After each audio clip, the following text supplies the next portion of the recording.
Você que nos acompanha pelo canal IBE Fortaleza, receba um grande abraço nesse momento. Eu te desejo um ótimo dia, que a bênção, o cuidado e o socorro do Senhor te alcance e que as orações do povo de Deus abençoe você e toda a sua família.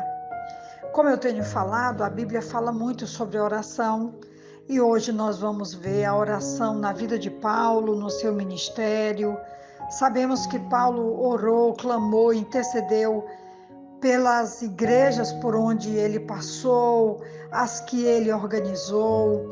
Ele também, em suas epístolas, ele incluiu, além dos ensinos, além do ensino, Paulo também pôde orar, interceder, orientar e conclamar o seu povo também a estar sendo motivado no sentido de orar, de buscar, de clamar e de confiar e aguardar em Deus respostas, direção e socorro diário. Nós vamos hoje refletir sobre Paulo orando à igreja em Roma, aos Romanos, capítulo 15, a partir do versículo 1, nós vamos encontrar quando diz assim a palavra de Deus: nós que somos fortes devemos suportar as fraquezas dos fracos e não agradar a nós mesmos. Cada um de nós deve agradar ao seu próximo para o bem dele, a fim de edificá-lo. Pois também Cristo não agradou a si próprio, mas como está escrito, os insultos daqueles que te insultam caíram sobre mim. Pois tudo que foi escrito no passado foi escrito para nos ensinar, de forma que por meio da perseverança e do bom ânimo procedentes das Escrituras, mantenhamos a nossa esperança. Versículo 5: o Deus que concede perseverança e ânimo, dê-lhes um espírito de unidade segundo Cristo Jesus, para que com um só coração e uma só voz, vocês glorifiquem ao Deus e Pai de nosso Senhor Jesus Cristo. Quero ler também o versículo 13, que diz assim: que o Deus da esperança os encha de toda alegria e paz por sua confiança nele, para que vocês transbordem de esperança pelo poder do Espírito Santo. Esses 13 primeiros versículos do capítulo 15, em Romanos, dão continuidade ao tema do capítulo anterior e tratam de questões moralmente indiferentes. Haviam surgido tensões entre os convertidos do judaísmo e os convertidos do paganismo, de modo que Paulo roga aqui por relações harmoniosas entre esses cristãos judeus e gentios.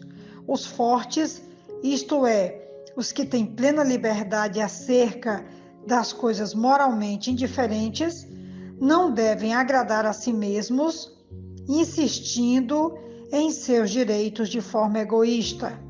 Assim devem tratar seus irmãos mais fracos com bondade e levar em consideração suas debilidades.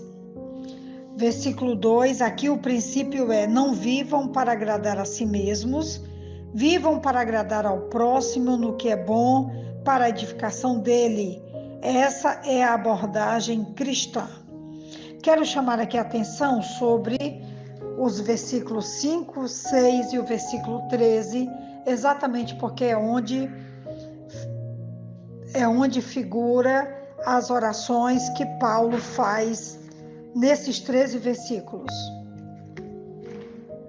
Paulo ora dizendo, versículos 5 e 6, como eu já li anteriormente, que o Deus que concede perseverança e ânimo deles um espírito de unidade, segundo Cristo Jesus, para que com um só coração e uma só voz, vocês glorifiquem ao Deus e Pai de nosso Senhor Jesus Cristo. Quando Paulo faz essa oração, embora a igreja em Roma estivesse começando a sofrer perseguição e muitos irmãos estivessem tentando apenas sobreviver em uma cidade hostil ao cristianismo, Paulo não ora pela segurança ou pela proteção deles.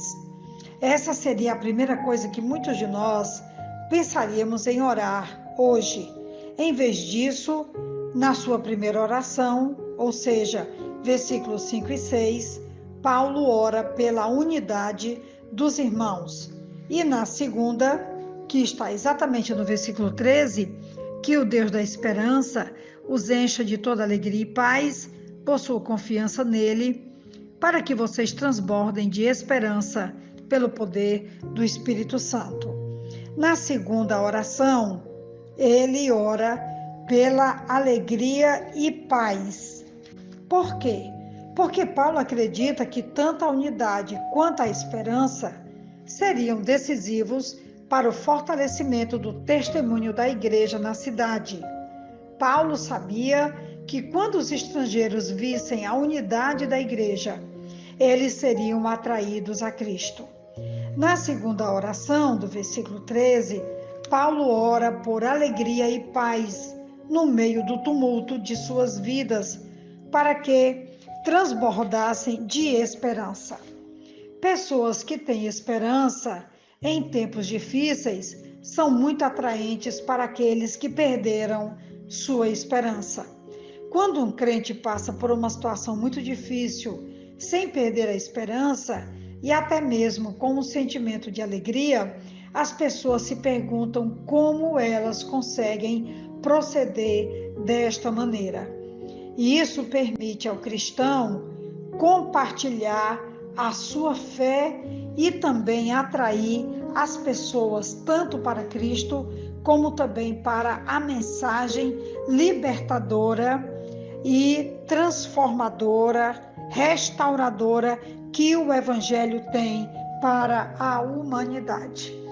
É extraordinário como Paulo nos ensina que, apesar de todas as circunstâncias adversas que pairavam sobre a nova igreja que estava sendo perseguida e hostilizada em Roma, mas Paulo acerta em sua oração, colocando como prioridade a unidade e também a alegria, a paz e a esperança, para que a igreja pudesse sim testemunhar de Cristo, da sua bênção, da sua glória e também do seu amor a todos quantos pudessem ser contagiados pela mensagem do Evangelho.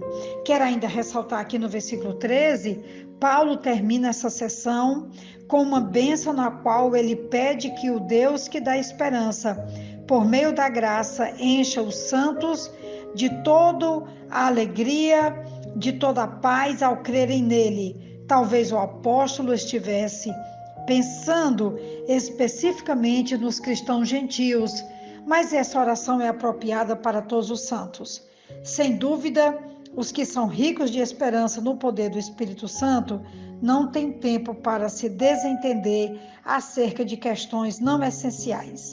Essa esperança compartilhada por todos é uma força unificadora e poderosa na vida cristã. Esse é o desafio para nós hoje, como igreja, como povo de Deus, de que a nossa oração ela possa manter o povo de Deus unido, cheio de esperança, cheio de alegria, cheio de paz e de amor por Deus, pelo seu reino, pelas pessoas que estão em nossa volta e deixando essa contribuição extraordinária de que Cristo em nós, a esperança da glória, mas também a esperança da alegria, da unidade e da paz. Que Deus nos abençoe e que nossas orações, assim como a de Paulo, possam nos ajudar a ir além das nossas circunstâncias, além da nossa própria vontade. Que Deus nos abençoe. Aqui quem vos fala é a pastora Betinha, da Igreja Batista Esperança. E eu me despeço de vocês, enviando um grande abraço e que o Deus da paz nos encha da sua graça, paz e misericórdia. Amém.